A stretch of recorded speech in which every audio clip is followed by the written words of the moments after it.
असली झूठ या नकली सच। मीरापुर नाम का एक गांव था जहां दो तरह के व्यक्ति अपने परिवार के साथ रहते थे। पहला व्यक्ति गांव का जमींदार था जिसका नाम भगवान दास होता है, जो सबकी नजर में सच्चा और ईमानदार था, लेकिन उसकी असलियत कुछ और ही थी। वहीं दूसरी तरफ संदीप नाम का व्यक्ति गांव वालों की नजर में झूठा और मतलबी इंसान था, जो हमेशा गांव वालों से झूठ बोला करता था। उसे देखकर गांव वाले उसके बारे में बात करते हुए एक दूसरे से कहते हैं, ये देखो, ये वही गद्दार है जिसने हमारे जमींदार साहब के साथ गद्दारी की है। हमारे जमींदार साहब इतने अच्छे हैं कि इसे इसकी गलती की कोई सजा नहीं दी और इसे माफ कर दिया। उनका दिल कितना दयालु है। गद्दार मैं नहीं, गद्दार तुम्हारा जमींदार है। मैंने तो हर बार तुम्हें असलियत दिखाने की कोशिश की, लेकिन जमींदार हर बार सारे सबूत मिटाकर मुझे गलत साबित कर देता है। बस करो छोटे इंसान, और कितना झूठ बोलोगे। हर बार तुमने गांव वालों को फंसाने की कोशिश की है। अभी भी तुम्हारा मन नहीं भरा जो हमारे जमींदार के खिलाफ बोले जा रहे हो। याद रखना, इसकी सजा बहुत बड़ी मिलेगी तुम्हें। आज तक जमींदार के खिलाफ कोई नहीं गया है। तुम पहले बदतमीज इंसान हो जिसने जमींदार के बारे में ये सब बातें की हैं। जमींदार और संदीप दोनों की असलियत कुछ और ही थी, लेकिन कहते हैं ना, इंसान जैसा होता है वैसा दिखता नहीं, और जैसा दिखता है वैसा वो बिल्कुल भी नहीं होता है। एक दिन जमींदार के बेटे का जन्मदिन होता है और वो गांव के सभी लोगों के बारे में पास खड़े नौकर से कुछ कहता है। आ जाने दो गांव वालों को। आखिर तड़पा तड़पा के मारने से पहले उनकी थोड़ी सी देखभाल भी कर लिया करो। फिर उनको बाद में असलियत भी तो दिखानी है। कहीं ऐसा ना हो जाए कि असलियत देखने से पहले ही बेचारे कमजोर पड़ जाए। जमींदार जी, आप ये क्या बोल रहे हैं गांव वालों के खिलाफ? वही बोल रहा हूँ जो गांव वालों के साथ करने वाला हूँ।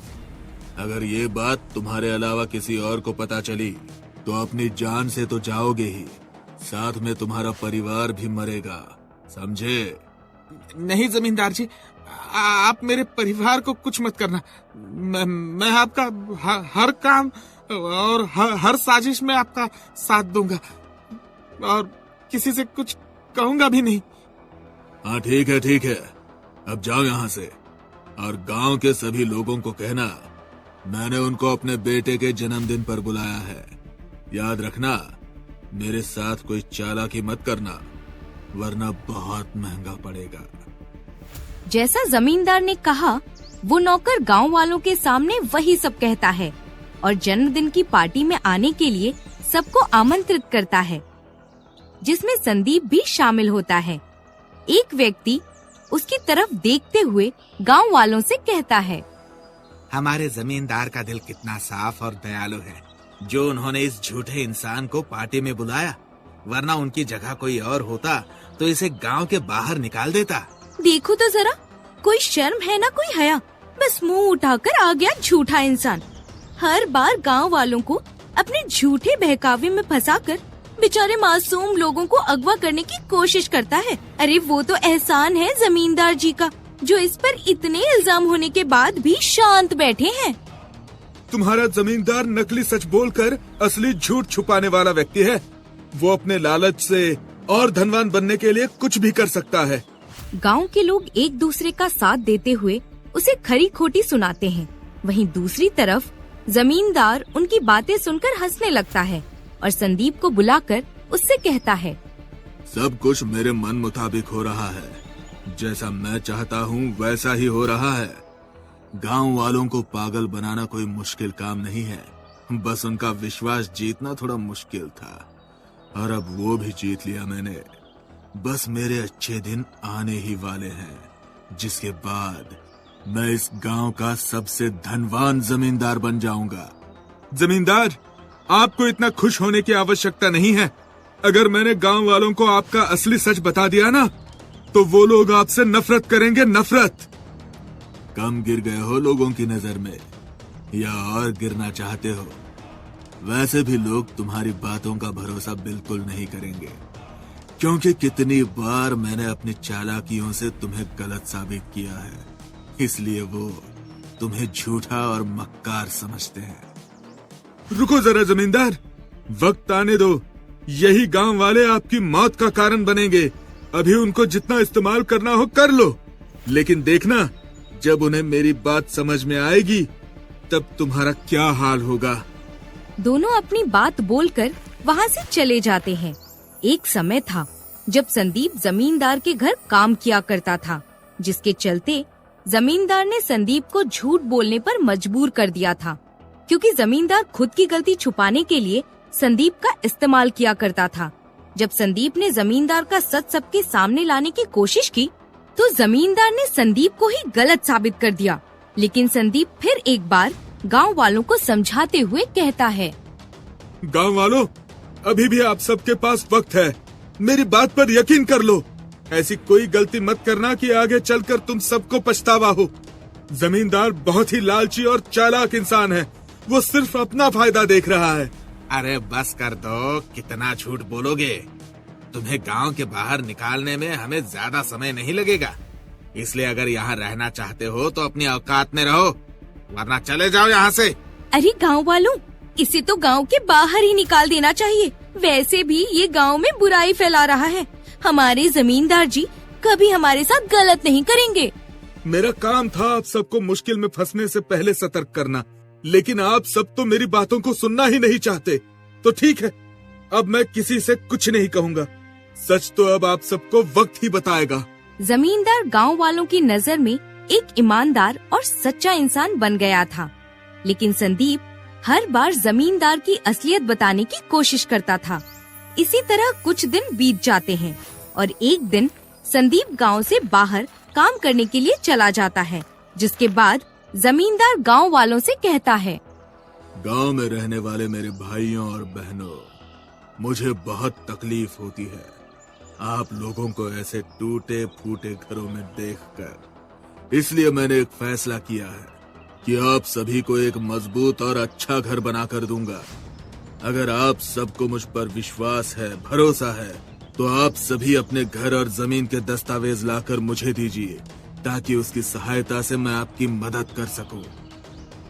जमींदार जी, भगवान आपको खुश रखे। आप हमारे बारे में इतना सोचते हैं। अगर आपकी जगह कोई और होता तो वो कभी हमारे लिए ऐसा नहीं सोचता। आप सबसे अलग हो और हमारे मुश्किल वक्त में आप ही हमारी सहायता करते हो। जमींदार जी, हमें आप पर पूरा भरोसा है। आपने हमारे लिए बेहतर ही सोचा होगा, इसलिए हम सभी गांव वाले आपको अभी हमारे घर के सारे दस्तावेज ला कर दे देंगे। आप सबका बहुत बहुत धन्यवाद, जो आप सब ने मुझे आज इतना प्यार और सम्मान दिया। मैं आप सभी को बहुत जल्द ही खुशखबरी सुनाऊंगा। आप बस थोड़ा इंतजार करो। वो दिन बहुत जल्द आएगा जिस दिन आप अपने नए घर में जाओगे, तब मेरा सपना पूरा हो जाएगा। जमींदार बातों बातों में चालाकी से गांव वालों को अपने जाल में फंसा लेता है।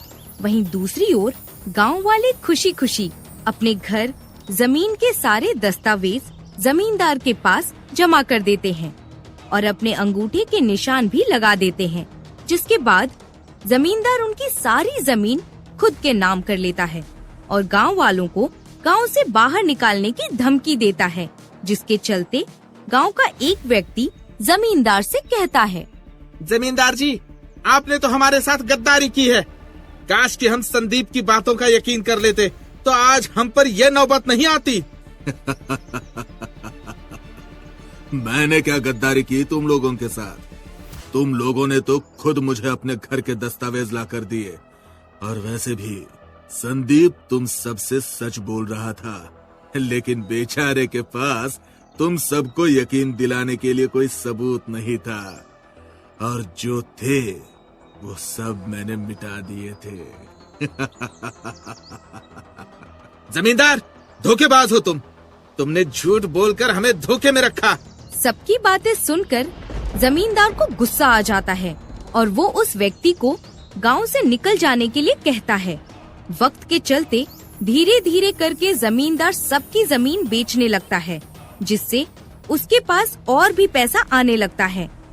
अगर गांव का कोई भी व्यक्ति अपने हक के लिए जमींदार से कुछ कहता, तो जमींदार उसे सजा देकर गांव से बाहर निकाल देता। गांव की ऐसी हालत देखकर जमींदार नौकर से कहता है, देखा राजेश तुमने, अब मैं इतना धनवान हो गया हूँ कि अपनी मर्जी से इन लोगों को एक चुटकी में गांव से बाहर कर सकता हूँ। जमींदार जी, आप इन बेचारे गांव वालों के साथ बहुत बुरा सलूक कर रहे हैं। आप धनवान तो बन गए हैं, अब तो छोड़ दीजिए इन बेचारों पर जुल्म करना। गांव वालों के साथ मेरा परिवार भी आपके इस जुल्म की सजा भुगत रहा है जमींदार साहब। तो कौड़ी के नौकर, तुम होते कौन हो मुझसे ये सब कहने वाले? तुमने अपनी औकात देखी है? अरे मेरी अपनी खुद की मर्जी है, मैं इन गांव वालों के साथ अच्छा बर्ताव करूं चाहे बुरा, सब मुझ पर निर्भर करता है। जमींदार बहुत खुश हो रहा था।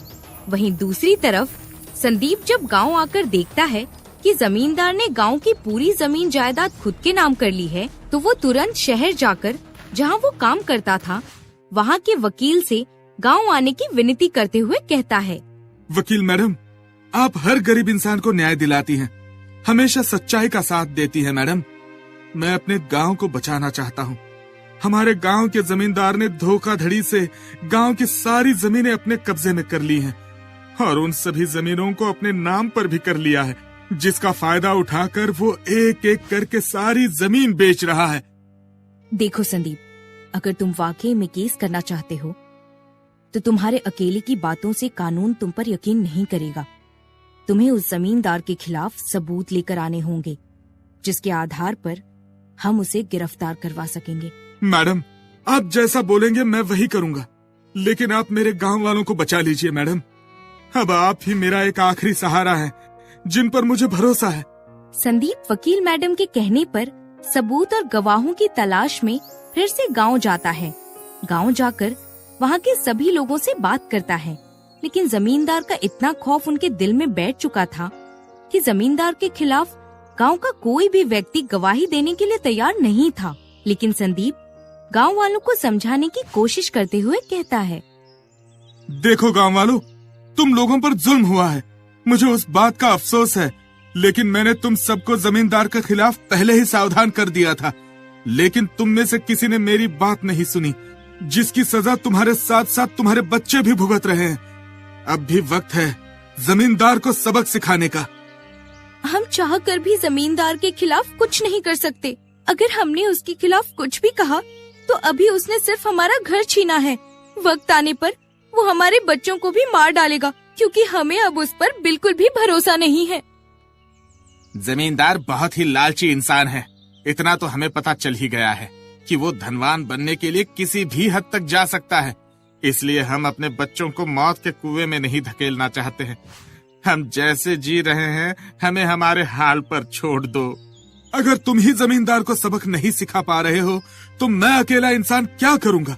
हिम्मत करो, अगर जमींदार के खिलाफ तुम लोगों ने अभी आवाज नहीं उठाई तो फिर हम जीवन भर ऐसे ही तड़प तड़प कर मर जाएंगे। हम साथ मिलकर जमींदार को उसकी औकात याद दिलाएंगे, और ऐसा तभी हो सकता है जब तुम सब ये सारी बात वकील मैडम को बताओगे। जमींदार के खिलाफ आवाज उठाने के लिए सब डर रहे थे कि तभी जमींदार का नौकर गांव के सभी लोगों के सामने आकर कहता है, संदीप, मैं तुम्हारी मदद करूंगा। मुझे तुम्हारे बारे में सब पता है। मैं गवाही दूंगा जमींदार के खिलाफ। मैं इतने दिनों से इसलिए शांत था क्योंकि मेरा साथ देने वाला कोई नहीं था, लेकिन तुम्हारी बातों ने मुझे बहुत मजबूत बना दिया है। धन्यवाद राजेश, तुम बहुत ही बहादुर और समझदार व्यक्ति हो। रुक जाओ संदीप और राजेश, मैं भी तुम दोनों के साथ हूँ और हमारा सारा गांव तुम्हारा साथ देगा। मुझे अपने गांव पर भरोसा है। तुम्हारी बातों ने हमें बहुत हौसला दिया है। अब हम सब जमींदार के खिलाफ लड़ेंगे और अपनी मेहनत की हर वो चीज वापस लेंगे जिसे हमने अपने खून पसीने की मेहनत करके कमाया था।